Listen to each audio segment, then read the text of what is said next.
This recording will cover Chapter 5 in your textbook, Co-Teaching, Collaborating, and Differentiating Instruction, Working with Professionals and Families. So lots going on in this chapter. Here are some of our, or not some of, here are the learning outcomes. Looking at, effective practices for differentiating instruction, analyze the special ed teacher's role as a consultant to gen ed teachers, summarizing the teacher's role in addressing the needs of the entire family, and the other ones that are listed here. So we want to think about, successful inclusion, successful co-teaching. What does that look like? So, you know, part of the issues, I guess, or part of the hangups with gen ed teachers and special ed teachers wanting to collaborate and wanting to include and work together is some of them just don't know how to do that, right? And, it's very challenging to work with someone else or to go into someone else's classroom and share the space and stuff like that. So you want to think about, special, if you're going in as a special ed teacher, how can you support the gen ed teachers in meeting both, the content goals and the Common Core standards? And then how do you provide appropriate instruction for those students with special needs? So you need to have some buy-in from the student, especially your older students, right? Especially those secondary students. You want to think about how you can maintain effective amount of reinforcement and feedback, how you can monitor the student, how can you work with the classroom teacher, to think about how you can modify, adapt the materials, the methods, the teaching learning environment. Remember, we talked about that a few chapters ago. What can you as the teacher, regardless of if you are special ed or general ed, what can you manipulate? What antecedents can you manipulate so that you get those desired behaviors, both academic and social behaviors that you want to see? And how can you, if you're a special ed teacher, again, how do you deal with diverse attitudes toward inclusion and co-teaching? Again, not everyone has the skills to be successful as a co-teacher, especially, and some of the teachers who have been around a while, they might not have heard anything about co-teaching when they were going through their teacher prep program. So it's definitely challenging to try to do co-teaching and to do it well. So thinking about the challenges of the gen ed classrooms, and I know some of you might be gen ed teachers, when you finish school, some of you might go on to be special ed teachers.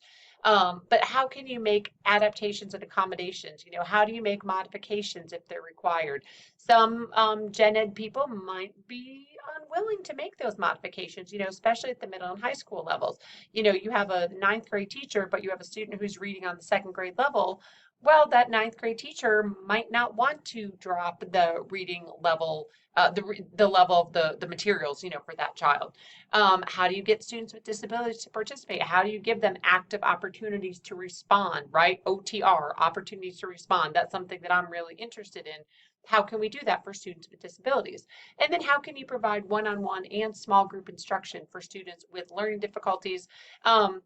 Most commonly used undifferentiated most general ed teachers more commonly use undifferentiated large group instruction in gen ed, meaning everybody's getting the same instruction, right? Well, that doesn't help really with some of those students with learning disabilities who might need to learn the material in a little different way. So collaboration and consultation, okay, kind of different, but kind of under the same overall umbrella of working together. So collaboration is really interaction between two professionals, typically special ed teachers, gen ed teachers. Also involves collaborating with parents, other specialists, physical therapists, occupational therapists, speech and language pathologists, stuff like that. So co-teaching is to provide instruction together in gen ed class, right? Co-teaching. Consultant teaching is where one person, usually the special ed teacher acts more as a consultant, or you might have an itinerant, someone who comes in for just a little bit of time. And they, again, but work together to solve problems related to inclusion and student learning. There's coordination of paraprofessionals that needs to happen, to support learning for students with severe problems. And then there's something called teacher assistant teams. Each school might call it a little bit different, something different. We called it like the core team.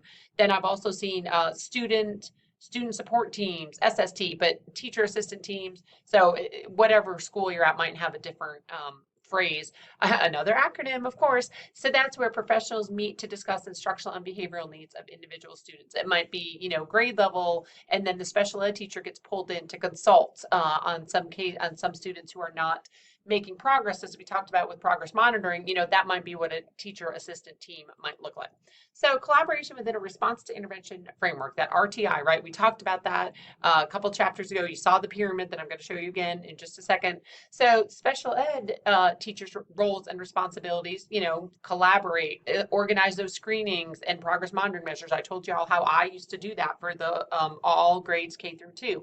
Determine how interventions should be implemented, develop a checklist for intervention implementation. If someone else is implementing, there's a lot of I's altogether, maybe a tier 2 intervention, how do we make sure that they're actually implementing it, with fidelity as it's designed to be implemented? You as a special ed teacher, those of you who, again, go that route, you might need to develop some training for teachers and paraprofessionals, and really just to make sure everyone's on the same page. You might help with adjusting interventions and instruction. If students are not making progress, how can you adjust those interventions and the instructions to help the students make progress? And then you might be called in to observe classroom practices, provide feedback, suggestions. I was called in a lot to observe behavior. So stuff like that. So here's that pyramid again, just to remind you. And remember, we talked about academic and behavioral systems. Same thing, tier 1, tier 2, where it's yellow, and tier 3. And, we talked about tier 3. Sometimes it's a special ed teacher's responsibility to implement those interventions. Sometimes it's a gen ed teacher's, right? So there's no real answer until you kind of get out into your schools. One behavioral intervention that we talked about was this FAST strategy: freeze and think, alternatives, solution evaluation, and try it. That might be something that, a behavior interventionist might implement, or a special ed teacher might implement over here in tier 3 for the behavioral system side. Or it might be something the gen ed teacher implements. Maybe there's a small group of students who might need that strategy. So then the gen ed teacher might say, okay, my little tier 2 chickadees, come on, we're going to learn this strategy. You wouldn't really say that, but Okay, so that would be an example of a strategy. And then here is an activity sheet that you can use for this. Remember, I also said I'm going to use this FAST activity as my example for your instructional activities that are coming up. So you will learn more about this. All right, so then we have to think about some resources needed for collaboration. So what are some resources that are needed for, a special ed teacher and a gen ed teacher to work well together? Well, time, right? And that's what everyone's missing is time. So, but you need time so you can plan together, so you can, plan, talk about these students, and really have focused planning time together, especially if there's co-teaching happening, so that you can all, again, be on the same page and make sure that, you're planning together to best meet the needs of that particular student or those students. All right, so some collaboration issues and dilemmas.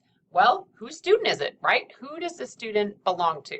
And it's really the responsibility of both the gen ed and the special ed teacher. And I want to just show you in the textbook, if you go to, that's not what I want to show you. This is just an example of a co-teaching lesson plan for elementary, and kind of gives you some examples. Look in the textbook for this chapter. There are some good examples of co-teaching and some plans and stuff like that. So I'm not going to take the time to show you, but just remember that they are in your textbook. Okay, so, individual student as a focus of the special ed teacher versus a class focus of the gen ed teacher. You really need to talk about that. And if you're the special ed teacher, you need to communicate with your gen ed teacher. If you're the gen ed teacher, you need to communicate with your special ed teacher. And you really need to think about the fact that the student is, the learning of the student is your ultimate goal. So you might have to put aside some personal differences or whatever and think about how you can work together to accommodate those students. Okay, because those are the ones who we ultimately want to benefit from co-teaching, right? So co-teaching models, there are there are different options. There are 5 different options. And again, your textbook goes into a lot more detail about these. But Model A is really, one group. So kind of the whole class, one lead teacher, and then one teacher, checking for understanding. So maybe going around to specific students or something like that, teaching on purpose. Okay, Model B is 2 mixed ability groups, so kind of group A and group B in the same classroom, like right sitting in the same classroom. 2 teachers teach the same content to half the class. So the special ed teacher takes group A, the gen ed teacher takes group B, but teaching the exact same thing. Model C is 2 same ability groups.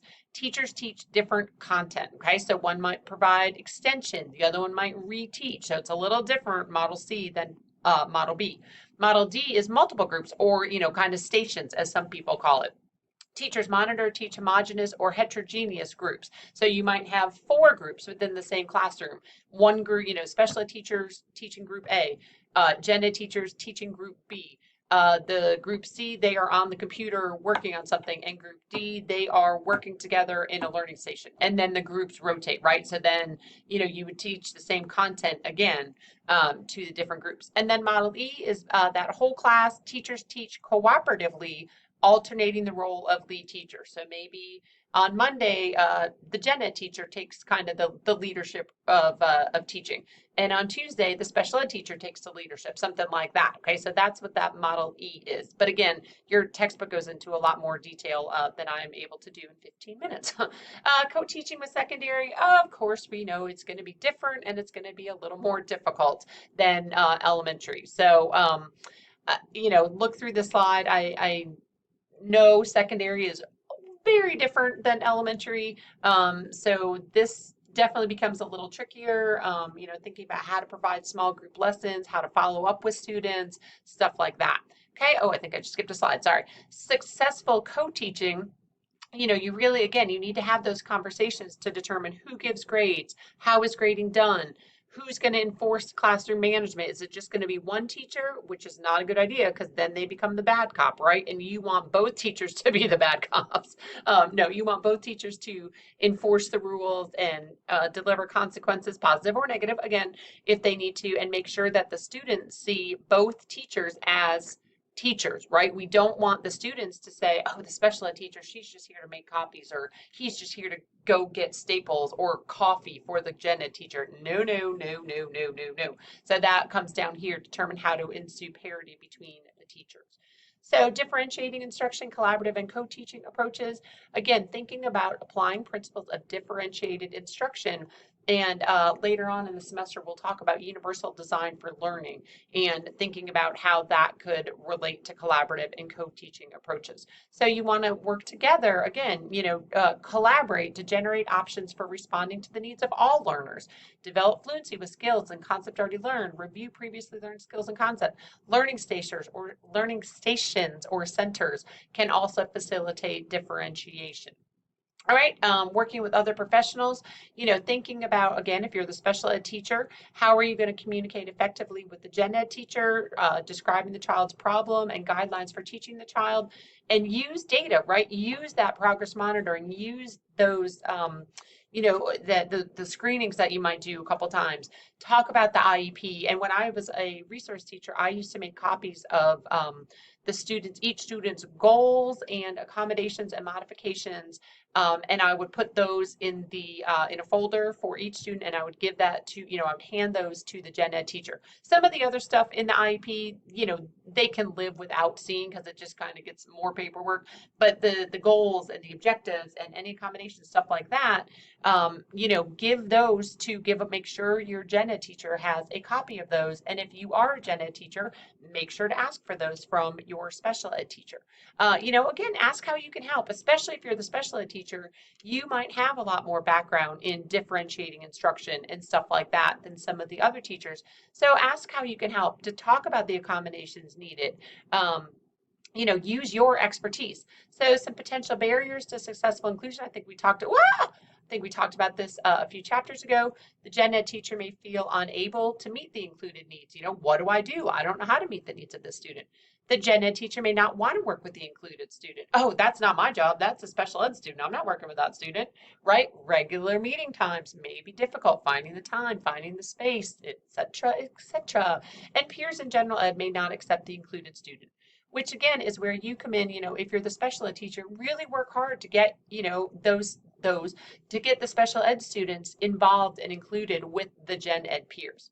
All right, I'm going to stop here for part one. We just have a few more slides for part two, but I don't want to rush. So come on back for part two.